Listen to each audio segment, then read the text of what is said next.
Buen día. En el presente video trataremos el sistema nervioso central, específicamente el cerebelo.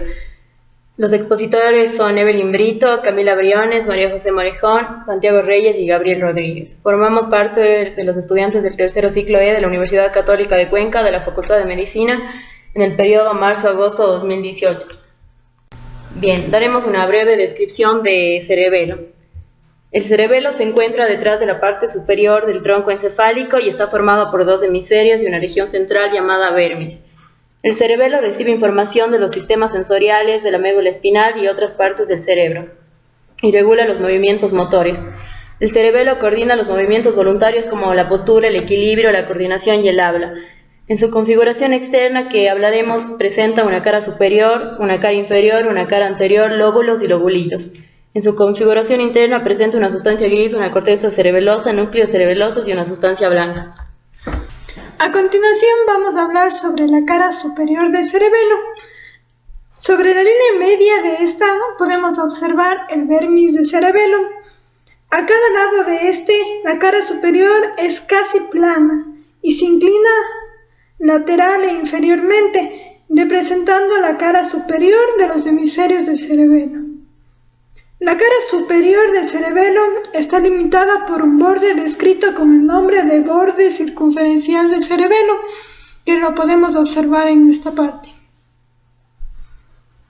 La cara superior del cerebelo está limitada por un borde descrito con el nombre de borde circunferencial.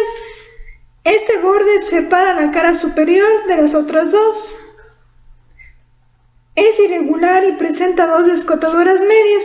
Una anterior, ancha y poco profunda, que corresponde a la cara posterior del mesénfalo, y otra que es posterior, más estrecha y profunda. En el fondo de la escotadura posterior sobresale la parte posterior del vermis del cerebelo. La cara inferior del cerebelo. Esta presenta sobre la línea media una ancha depresión anteroposterior, conocida como vallécula del cerebelo, en cuyo fondo sobresale una profunda eminencia alargada de anterior a posterior, el vermis del cerebelo.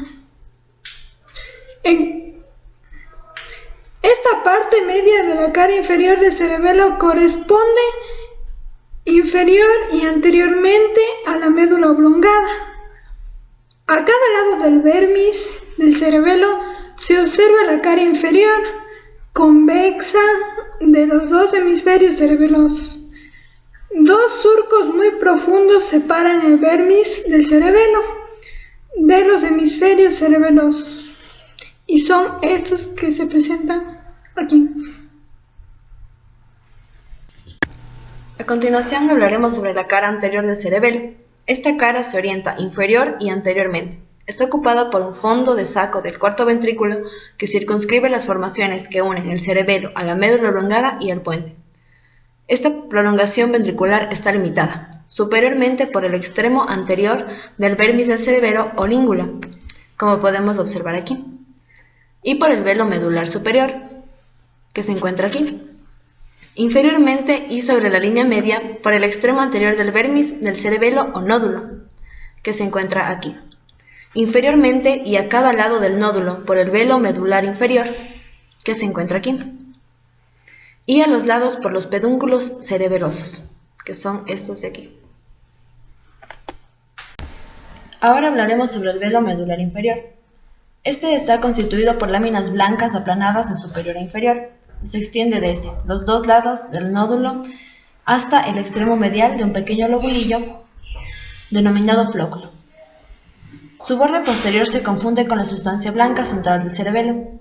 Su borde anterior es cóncavo y se continúa con el velo medular inferior de la porción vulvar del cuarto ventrículo. Su cara superior forma con el nódulo el suelo del divertículo ventricular. Su cara inferior corresponde a un lobulillo denominado amígdala del cerebelo, el cual sobresale a cada lado de la parte anterior del vermis. Su extremo lateral se pierde en el flóculo. Su extremo medial presenta una delgada lámina blanca soldada a la cara superior del nódulo, mediante la cual las dos láminas del velo medular se continúan entre sí. Ahora continuaremos con la división de la superficie del cerebelo en lóbulos y lobulillos. El cerebelo posee gran número de surcos orientados transversalmente sobre el vermis, curvos y concéntricos de la bayécula. Dividen el cerebelo en lóbulos, lobulillos, láminas y laminillas. La fisura más importante es la horizontal o intercrural, termina anteriormente al lateral del flóculo. Los lóbulos se encuentran delimitados por fisuras transversales extendidas sobre el vermis y el hemisferio del cerebelo. La fisura primario preclival, ubicada en la cara superior, limitada posteriormente por el lóbulo anterior, compuesto por la língula, el lobulillo central y el lóbulo posterior del cerebelo, dividido por fisuras secundarias. Esta fisura limita posteriormente el declive del vermis al lóbulo anseriforme, al lóbulo simple. Estos se encuentran superiormente a la fisura horizontal. Inferior a esta fisura sobre el vermis se encuentran separados por fisuras secundarias el túber, la pirámide y la úvula. El túber se continúa lateralmente por el lobulillo semilunar inferior. La pirámide se continúa lateralmente por el lóbulo digástrico y finalmente la úvula por la tónsila. Finalmente, la última fisura, la fisura posterolateral, aísla el lóbulo flóculo nodular compuesto por el nódulo sobre el vermis y el flóculus lateralmente. Ahora hablaremos de la sustancia gris. En la sustancia gris el cerebelo se distingue en dos partes, el córtex cerebeloso o corteza cerebelosa y los núcleos del cerebelo.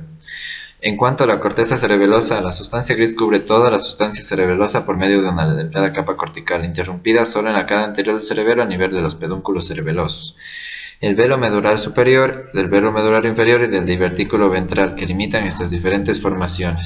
En cuanto a los núcleos cerebelosos, son 4 y están simétricamente situados a cada lado de la línea media. El núcleo dentado o núcleo lateral del cerebelo, el núcleo interpósito anterior o núcleo emboliforme, el núcleo interpósito posterior o núcleo globoso, el núcleo del fastigio o núcleo medial del cerebelo. Todas estas masas grises se agrupan en la parte central y anterior del cerebelo. Los núcleos dentados se sitúan en las partes anterior y medial de los hemisferios del cerebelo. Están formados por una lámina gris y delgada plegada en forma de bolsa abierta anteriormente. Los núcleos emboliformes son 2 láminas estrechas engrosadas anteriormente y afiladas posteriormente. Cada una de ellas se sitúa hacia el lado medial del núcleo dentado correspondiente. Los núcleos globosos están situados medialmente de los precedentes. Son alargados como ellos de anterior a posterior, pero más gruesos posterior que anteriormente. Los núcleos del fastigio son 2 masas grises gruesas y redondeadas anteriormente y recortadas en grandes dentellones posteriormente. Están situados a ambos lados de la línea media medialmente a los núcleos globosos y emboliformes e inmediatamente superiores al techo del cuarto ventrículo, del cual solo están separados por el epitelio ependimario. A continuación hablaremos de la sustancia blanca. La sustancia blanca se encuentra cubierta por la corteza cerebelosa.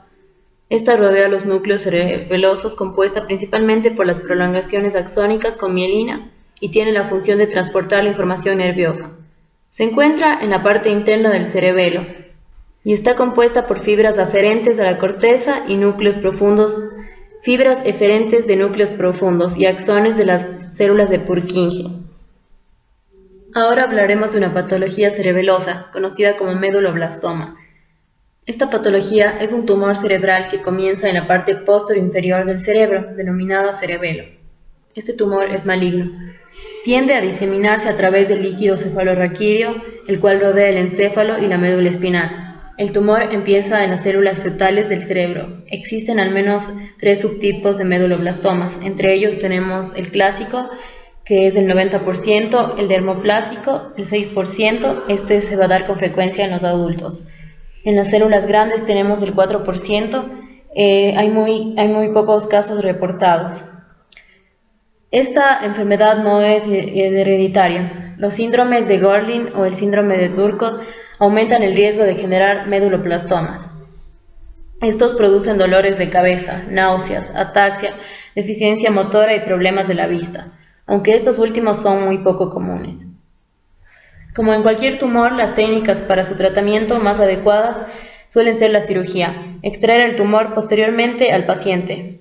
Se lo somete a una radioterapia para así poder destruir las células cancerosas y una quimioterapia empleando medicamentos con la misma facilidad. Dependiendo de la diseminación se calcula su porcentaje de mortalidad, siendo del 20 al 30% la tasa más baja, en el caso que el tumor no se haya expandido. Con este video pudimos conocer y aprender acerca del cerebelo, ya que es una parte muy importante de nuestro organismo. Hablamos de su configuración externa e interna y de todas sus estructuras que lo componen, y las patologías que se encuentran asociadas al cerebelo, ya que sabiendo esto podemos tener una mejor perspectiva sobre este tema.